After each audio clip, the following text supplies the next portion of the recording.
What the heck is going on, Packer fans? Welcome into the Pack-A-Day podcast. I'm your host, Andy Herman. You can follow me on Twitter at Andy Herman NFL.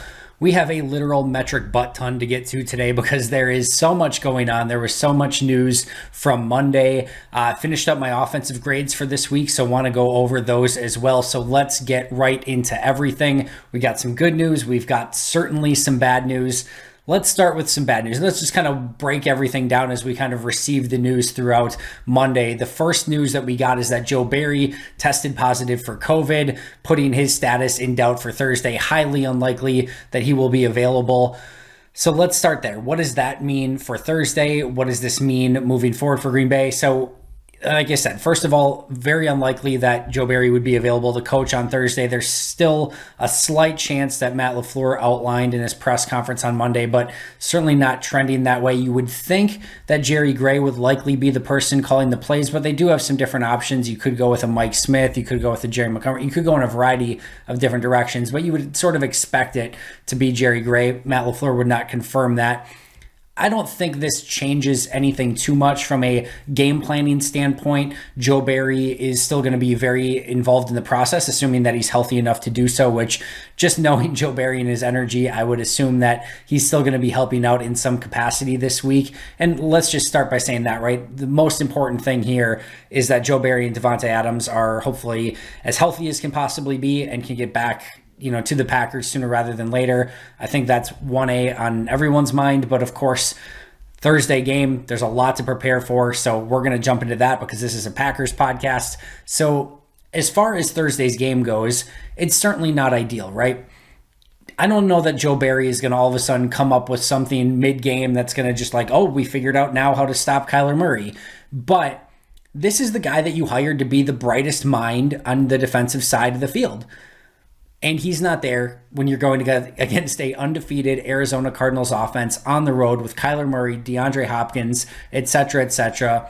This is not the game that you want your defensive coordinator and the guy that you hired to be the brightest defensive mind in the room to be missing from. So I think there's that. I think there's also the fact that I know it's been sort of played up to this point, but yes, Joe Barry is a super energetic guy on the sidelines. And that's not just on defense. That's on special teams. That's on offense. He does have a contagious energy to him, and not having that on the road against Arizona, undefeated team, short week, where maybe your guys are still recovering from a tough game this past week against a really tough Washington defense. Like, just having that extra energy and a guy like that on the sidelines can help things. So not ideal. Do I think the game is going to be swung in the balance because Joe Barry is or isn't there? I don't.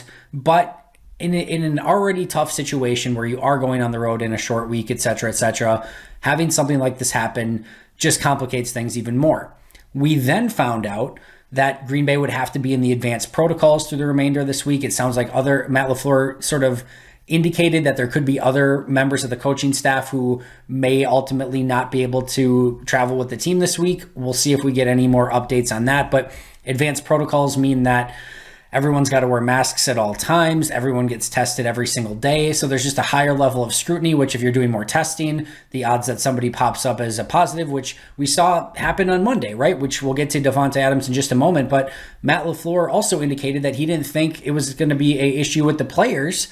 It was going to be more a coaching situation. Well, now Davante Adams tested positive, and he will likely miss this game as well. But as far as the advanced protocols go, I think if of all times for this to happen from an advanced protocol standpoint, this might be one of the best. And the reason I say that is Green Bay wasn't really going to have any in-depth practices or things like that. So practicing with masks on can be an issue and things like that. A lot of stuff going virtual this week isn't like the Packers are going to spend a ton of this time in rest and recovery this week in preparation for Thursday's game. So it's not like they're on a normal week where they would be having a ton of practices and in-person meetings and everything like that anyway. It sort of cuts it down. And then usually following the game, the players get some time off and then kind of come back on Monday and so on and so forth. So this could actually be, of all weeks, a slight benefit where it's an abnormal week anyway, and having those advanced protocols at least is in a shorter period of time, assuming everything goes according to plan and this doesn't drag out for week upon week, which it could, but fingers crossed that does not happen. So let's get into the more important one, right? And that's Davante Adams. Yeah, not great news. I don't think I need to tell you that against Arizona you're going to want Davante Adams out on the field. Once again, there is a very slight possibility that if he has no symptoms and tests negative on Tuesday and Wednesday that he could travel with the team and play on Thursday. The likelihood of that is not great. It is seemingly incredibly likely that he will not play this week, which is a huge blow to the Packers. There's no two ways about it. Now, there is the stat out there, of course, that the Packers have been undefeated sans Davante Adams over the course of the last, since Matt LaFleur got here, basically. So there's that, I guess. You go back to last season, New Orleans Saints on the road, really tough game that I think a lot of people expected with no Davante Adams, that Green Bay would lose. They find a way to win that game. So yeah, this is not a death sentence for the Packers this week by any means. Green Bay will still, in my opinion, be very competitive in this game, regardless of whether Adams plays or not. But you're getting to a point where you've got Pro Bowl or All-Pro left tackle Davante, or let me start that over, All-Pro left tackle David Bakhtiari likely out this game. All-Pro wide receiver Davante Adams likely out this game. All-Pro corner Jair Alexander likely out this game. I don't know if he actually was an All-Pro or should have been All-Pro, but All-Pro caliber edge rusher Zadarius Smith out this game. Preston Smith still recovering. Kevin King still recovering. Like, there are a plethora of injury issues to high-profile priority players on this team, and that is a ton to overcome. Again, when you just multiply it by the situation this week against a really strong team on a short week with little rest and so on and so forth. So this is going to put Green Bay behind the 8 ball. Let me say a couple things here. One, these are some of my favorite games to watch. I think as Green Bay fans, for the most part over the last 3 decades, and I talked to Aaron Nagler about this on Monday in Cheesehead TV's Let's Talk Football. For the last 3 decades, for the most part, you've gone into the vast majority of football games expecting to win that game. And I'm not saying you shouldn't this week. I think, like I said, I think Green Bay will be very competitive in this game. But there are very few games where you go into it, you're like, you know what? Green Bay's kind of playing with house money a little bit in this one. There's always the expectation that the Packers are going to win. Now, some of those games where Aaron Rodgers didn't play, Brett Hundley's the starter, Scott Tolzien's the starter, Matt Flynn's the starter, some of those things. But go back to Matt Flynn against the Patriots on the road, right? Yes, the Packers didn't win that game, but it was an amazing game. Matt Flynn going up against the Patriots, it was super close. You had the bizarre kick return by the offensive lineman for the Patriots. There's some weird things that happened, but that was a really fun game. They didn't win, but you probably went in with very little expectation, and it was a highly entertaining game, and you got to see what Matt Flynn was made of a little bit. You had the Matt Flynn 6-touchdown game against the Detroit Lions. You had the huge comeback against the Cowboys. There have been other players who have obviously stepped up in different situations. You had the Jeff Janis game against the Cardinals in the playoffs. Some of these times you get games where players you're not expecting step up, and sometimes going in with maybe a feeling of yeah, we're probably not going to win, but it's going to be, interesting to see how they respond. You play with house money, you never know what's going to happen. So I mentioned on Twitter, if I'm Green Bay, I'm not rushing players back for this game, like a David Bakhtiari or anything like that. Let them get healthy, let them have the mini bye week this next week, get them ready for Kansas City, because this game is going to be such a bizarre short week game and everything like that anyway. I think some people took that as don't try to win or what. Of course not. This is a huge game. These are two of the very top teams in the NFC, and playoff seeding is absolutely a consideration here. You want to do everything in your power to win this game. I do just think this is probably a game where the odds aren't going to be in your favor, even if you rush back David Bakhtiari and MVS and whoever else is maybe close to playing.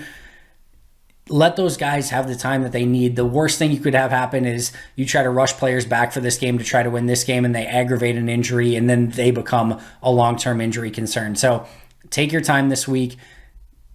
I'm not saying look ahead to Kansas City. I'm not saying anything like that, but have that mentality, maybe a little bit more of playing with house money, and go out and try to win a game and steal a game from the Cardinals on the road on a short week. It'll be interesting to see how Green Bay responds to this. If there's any more that comes out from a coaching or player standpoint that would knock, more players out of this game or coaches out of this game. Hopefully that's not the case, but it's going to be you're going to be on high alert for, every tweet alert that comes up that mentions the Packers in it. Okay, did somebody else test positive? Green Bay can't have many more of these to still be able to remain competitive. Like I said, I think they will be, but it's going to be a very tough week. Some really good news, although we did get on Monday later in the day. It sounds like MVS is on track to play this week. So, by the way, if you're going to be out Davante Adams, a great week for MVS to come back would be this week. Green Bay has a ton of wide receivers, and MVS, Allen Lazard, Randall Cobb, that's not exactly like you're barren at the position. EQ is, provided, some depth these past couple weeks. I know Malik Taylor's still on the COVID list. You've got Amari Rodgers. So Green Bay still has plenty of weapons. Aaron Jones, you would expect to be highly involved in the offensive game plan this week. So Tonyan had his best game of the season this past week. So I think Green Bay still has plenty of weapons. I think the offensive line is going to be paramount in this game, and we'll get to that more in just a moment. But very, very good news that MVS seems to be trending in the right direction to play on Thursday. And then we also got the updated injury report, and it's a simulated injury report because Green Bay didn't actually practice on Monday. But the simulated injury report said that only Dennis Kelly would not have practiced on Monday, meaning Kevin King and Preston Smith and Rasul Douglas, who went out at the end of the game this past week, and everyone like that would have practiced in some capacity, which could potentially be a great sign for Thursday. Green Bay's going to need everyone they can possibly have available on Thursday, so that could be some potentially really big news as well. Let's jump over very quickly to the offensive grades this week. Just finished those up. Aaron Rodgers, 1A. I thought Rodgers carried this team, frankly, for a good portion of this game. He had a couple big fumbles by Dillon, which we'll get to in a second, but one of those lost at the end of the game. I thought the offensive line was not, one of its worst games of the season. Obviously, a very tough game against Washington's defensive front, but I thought in spite of the pressure, Rodgers had a couple, Houdini moments. He kept everything in a manageable situation. Took a couple sacks. I didn't think any of those were egregious on Rodgers. I thought all of those were breakdowns where there wasn't much that he could have done about it. He had the one ball to EQ that was slightly out of bounds. EQ didn't give him a ton of separation on that play and a place to put a football, but no interceptable balls, no fumbles by Rodgers on those sacks. I thought he did a tremendous job taking care of the football, even with some pressure, especially early in that game. I love the ball to Davante Adams, even though Adams made a tremendous catch. He threw a great ball to Tonyan in the end zone. Some of the reads that he made, the screen to Allen Lazard, the quick adjustment he made there, the throw to Lazard in the end zone. I just thought everything was really, really strong. There was really no egregious negative play at all from Rodgers, and he made some really big time throws in some key moments. By the way, Daniel Jeremiah posted this as well, but the first touchdown to Davante Adams where he's falling away and throws the ball all the way across his body in a tight window. I know Adams is wide open, but if you kind of see the window that he had to throw it in, there's only one real way that he could have got it there, and he had to actually take a pretty awkward fall just to kind of get that ball off because it took all of his momentum and energy to get it kind of across his body as he was sprinting one way, and then he took a really tough fall on it, but just a ridiculous throw. I thought Rodgers was fantastic in this game. I thought it was his best game of the year. Davante Adams was my second highest graded player. I didn't think this was at one of Adams' best games, but had the touchdown early in the game and then the ridiculous catch along the sideline, which really brought his scores up. Two just great plays by him, and then overall was solid the remainder of the game. Couple routes that you usually don't expect from him. Usually he's crisp and everything. Wasn't perfect in this game, but still a nice game from Adams. And then third highest rated player was Mercedes Lewis, who was tremendous as a blocker. Once again, I talk about this all the time, but there's another play on this one where he and Billy Turner are set to take on, I think it was Chase Young. I'd have to go back. It was either Young or Sweat on the play. And, Billy Turner's waiting for, the edge rusher to get past Lewis so he could then take him, and Lewis just manhandled him the entire way. I mean, he's just so freaking good as a blocker. Had a couple catches as well, which is just icing on the cake. Another fantastic game from Mercedes Lewis. Hat tip to Robert Tonyan as well, who, as I mentioned, had his best game of the season. Of course, the touchdown, the seam throw. I thought he was a little bit better in blocking this week. Had a couple plays where you'd probably like to have back, but nice game from Tonyan overall. On the flip side, A.J. Dillon, by far my lowest graded player this week. When you have two fumbles, losing one of them, and really in your, backed up in your own red zone area, not ideal. And then, just didn't do anything to, balance that out or counteract that in any way, shape, or form. Had a drop that was a really tough catch from Rodgers, and when he was almost had the Dan Orlovsky play where he almost stepped out of the end zone and then kind of threw it. It was a really tough catch, but again, just a tough day from Dillon, and didn't have much room to run when he did get the football. So lowest graded player was Dillon, and then Billy Turner was my next. PFF liked Turner a bit more than I did. I thought he struggled, and again, going against Chase Young, Montez Sweat in this front, no easy task, but he was my second lowest graded player. And Royce Newman was my third. I've been higher on Newman than most, but these last 2 weeks have not been trending in the right direction. Was in my bottom three these past couple weeks. Speaking of the offensive line and their grades, you go back and you look at it and where this offensive line has been so far this season, and Aaron Rodgers and Matt LaFleur have alluded to the fact that the offense feels close but hasn't been quite there yet. I went back and looked at my offensive line grades through 7 weeks a season ago and compared them to the first 7 weeks this year. Through 7 weeks last year, a plus 25.25 grade. Again, don't get hung up on the numbers. You don't need to know what that means exactly. I'll tell you, that was a phenomenal grade through 7 weeks a season ago. The offensive line was tremendous. This year, through 7 weeks, negative 2.70. So while I think Adam Stenavich and Matt LaFleur and this offense and Luke Butkus and everyone else has done as well as can be expected, having to play a lot of two rookies, John Runyon really playing his first extended playing time, Yosh Nijman having to play a few different games.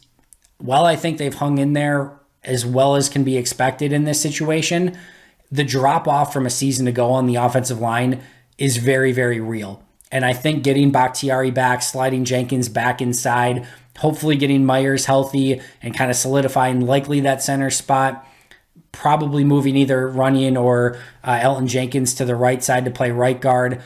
I think if they can kind of get everything solidified and having those guys play together, hopefully week to week, can really make an improvement there. And of course, getting Bakhtiari back should help a ton. But we still need to see, and I fully expect him to be David Bakhtiari. But when you're, getting up there in age and you just tore your ACL, there's no guarantee that, first team All-Pro David Bakhtiari is coming back.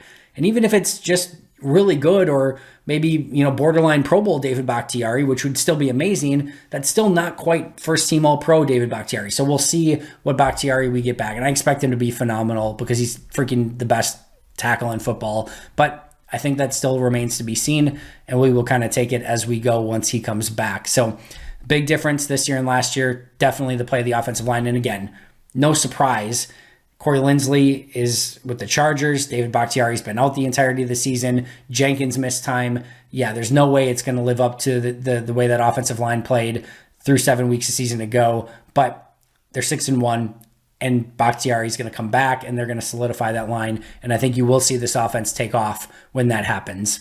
That is going to do it for me today. Thank you so much for joining me. I'll be right back here tomorrow with Rachel Hotmeyer. But until next time, and as always, go Pack Go.